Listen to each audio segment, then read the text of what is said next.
Sri Lanka series ৫ নম্বরে আপনাদের স্বাগতম। নমস্কার, কেমন আছেন সবাই?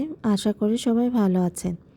এই যে আমরা ক্যান্ডি থেকে নোয়ারা এলিয়াতে এসেছিলাম। নোয়ারা এলিয়াতে দেখেন এই রিসর্টটাই ছিলাম। আস্তে আস্তে রাত হয়ে গিয়েছিল। দেখেন কত সুন্দর রিসর্টটা। একটু মনে হচ্ছিলো কেমন যেন একটু ভুতুড়ে ভুতুড়ে লাগছিল, কিন্তু রিসর্টটা বেশ ভালো ছিল। আমরাই ছিলাম এই রিসর্টটার ভিতরে। এই যে সিঁড়িতে নেমেই আমাদের দুটো রুম, আর এইখানে রেস্টুরেন্ট ছিল।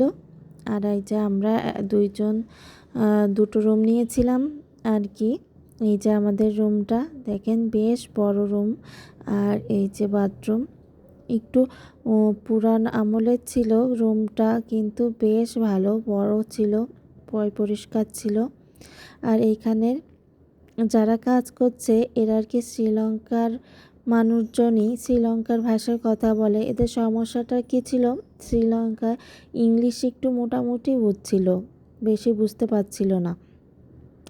তারপরে আমরা এই রুমটা আমরা নিয়েছিলাম 2 বেডের। আর এই যে রুমে আবার শিফট করে নিলাম। ওই রুমটায় কাকা কাকিরা ছিল, আর এই রুমটায় আমরা ছিলাম। আর আমাদের এই যে বাথরুম, আর পাশেই বারান্দা ছিল। বারান্দাটা রাত হয়ে গিয়েছে বলে আর খুলিনি। তারপরে একটু ফ্রেশ হয়ে আমরা এখন খেতে যাব, কারণ অনেক খেতে পেয়ে গিয়েছিল। সকালে দুপুরে হালকা পাতলা খেয়েছি, কিন্তু ভাতের খিদে, বাঙালি মানুষ খিদে তো পাবেই। তারপরে আমরা এই যে খেতে বসে গিয়েছি। এইখানে কাকি আর মেয়ে একসাথে গল্প করছে, মেয়ে গল্প শুনবে সেই জন্য। এটা নাকি বাঙালি হোটেল। আর এখানে একটা ছিল যে 9টা পর্যন্ত রেস্টুরেন্ট খোলা থাকে, তার উপরে 9:30 বেজে গেলে বন্ধ হয়ে যায়। কিন্তু এই দোকানটা, এই রেস্টুরেন্টটা সারা রাত খোলা থাকে। বাঙালি হোটেল বলেছে, তাই বাঙালি খাবার পাওয়া যায়, তাই আমরা এই হোটেলে খেতে পেরেছি, না হলে আমাদের রিসর্টেই যেয়ে খেতে হতো। আর এইখানেই কত গল্প করছে কাকি, ওর গল্প শোনাচ্ছে, ও গল্প শুনছে। ও এবার গল্প বলছে, কাকি বলছে যে তোমাকে তো এত গল্প শোনাও, এবার তুমি একটা গল্প শোনাও। তাই এখন সে গল্প শোনাচ্ছে। সারাদিনে আমরা মেলায় ক্লান্ত হয়ে পড়েছি। আর এই যে বাঙালি খাবারই অর্ডার দিয়েছি, কারি পাতা, মানে এই রেস্টুরেন্টে এত নারকেল তেলের গন্ধ হতেই পেট পাকায় যাচ্ছিল।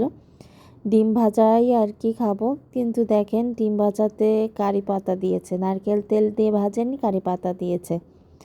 আর এই যে ডাল কারি ছিল, ডিম কারি ছিল, মুরগি কারি ছিল, এই সব তার মধ্যে নারকেল তেল, আর ডিম কারিতে কারি পাতা ছিল। আমার মেয়েটার এতটাই খিদে পেয়ে গেছে, সকালে দুপুরে তো ভাত খায়নি, নিজে হাতেই ভাত খাচ্ছে। দেখেন ডিম ভাজা দিয়ে মাখিয়ে দিয়েছিলাম, আর ডালটা একটু ভালো ছিল, সেই ডাল দিয়ে নিজে হাতে মাখিয়ে খাচ্ছে।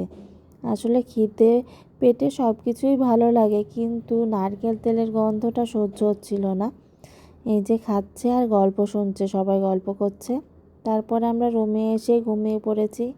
আর এই তো সকাল হয়ে গেল। পরবর্তী ব্লগ দেখার আমন্ত্রণ রইল। পরবর্তী ব্লগে আমরা একটা পার্কে গিয়েছিলাম, সেটাই আপনাদের সাথে শেয়ার করব। এইখানে শীতটা ছিল হালকা হালকা শীত, কিন্তু এরপরে যেইখানে যাব সেইখানে অনেক শীত ছিল। আর এইখানে হনুমানগুলো ছিল, দেখেন আমাদের বারান্দায়ও এসেছিল।